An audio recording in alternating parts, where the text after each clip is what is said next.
Okay. And that was his first tournament. And he, wow. I saw the bracket. No, I'm fucking with you. He got a golden naga, which are the coolest medals I've ever seen. Those are cool, yeah. Hell yeah. Medals? Yeah. They're so They're fucking dope. cool. And then he went to Pan Americans, which was like, I don't know if you, like, actual, legit, like, that's a big deal. Cyborg was there. Yeah. Yeah, like, that's a big one. And he was in the amateur white belt division. And when I saw him, he sent me his videos, and I'm all like, holy fucking shit, you can't shoot. Yeah, they don't need to. Yeah, they do. The guy that he lost to was definitely a former wrestler. Mm-hmm. The way he shot on him, it was the most perfect gable double. Bam, right onto his back. A lot of He just jiu-jitsu. kept wrestling him. That's all he kept doing. But the kid was from American Top Team in Florida. Right. Well, that's a fucking monstrous gym. If you go there, you got a pretty good advantage. You got a lot of good training partners. They said he should have never been in the white belt division, but they can do whatever they want. I mean, like nobody. Oh, the guy he competed against, he shouldn't have been in the white belt division. That's why everybody was saying after he won, right? Because that's the only guy he lost to was the dude who won the whole thing. He won 2 matches and then lost that one against the dude. Well, the thing with martial arts is most people lean into the things that they're good at, and they're not interested in trying to get better at the other stuff. And the thing with jiu-jitsu in particular, it's a lot more laid back of a martial art than wrestling is. I hate it.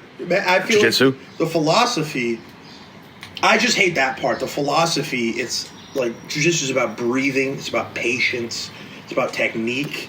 Yeah, there's moments where you do nothing. And then wrestling, it's so like bull rushing, explosive. A lot of explosion, a lot of control.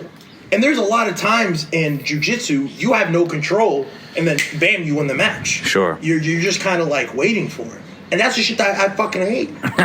My what's his name? It's either Kevin or Keith, like the head coach.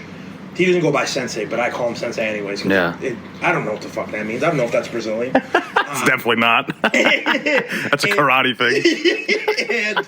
And he was just like, you gotta breathe. Like, you gotta wait for your moment. I said, fuck that. I'm not waiting for my moment.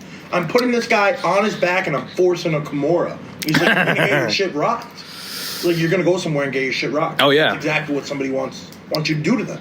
That's why when there's when you watch MMA and you see a guy who's known to be a wrestler versus a guy who's known to be like nasty off his back as a jiu-jitsu guy, it's like, does that wrestler really want to take him down and sit in his guard? Yeah. Maybe, because wrestling is all top game.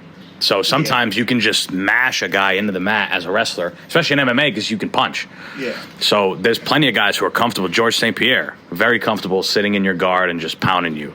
Elbows, punches. George St. Pierre is also just like an anomaly because I did not know he's not a wrestler. No, started as a striker. He's not just, what is he? He calls it karate with his fucking French accent.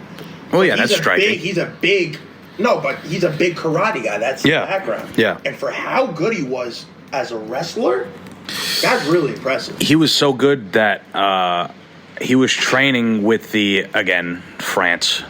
Who gives a fuck about their wrestling team, their Olympic wrestling team? But he was training with them. You know, I mean, they're Olympic level. Yeah.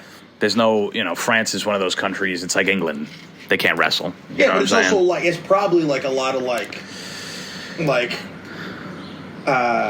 French nationalized but born in Dagestan. Like. Right. True. That is true. Like when I saw Hamzat Chimaev and it said Sweden. Sweden. I'm like, yeah. All right, bud. Yeah. But George St. Pierre credits his karate experience actually to his wrestling expertise, I guess, because he's a lot of karate, especially when I don't know if you've ever watched karate guys fight. It's very much. I've seen the point stuff. Yeah. It's blitzing. Yeah. In and out. It's a lot of distance control. So for him, he was like, let me translate that karate blitz. Instead of throwing a kick or a punch, let me shoot a takedown. So it's very similar. Yeah. So he got it to where it's like he could time it. This guy's throwing a punch. I'm going to duck under. Bam. And now he's on his back. Yeah. I don't know. It's hard to argue that he's not the GOAT, George St. Pierre. I think the only argument you have is John Jones, never losing. Or Khabib. Mm. Okay, so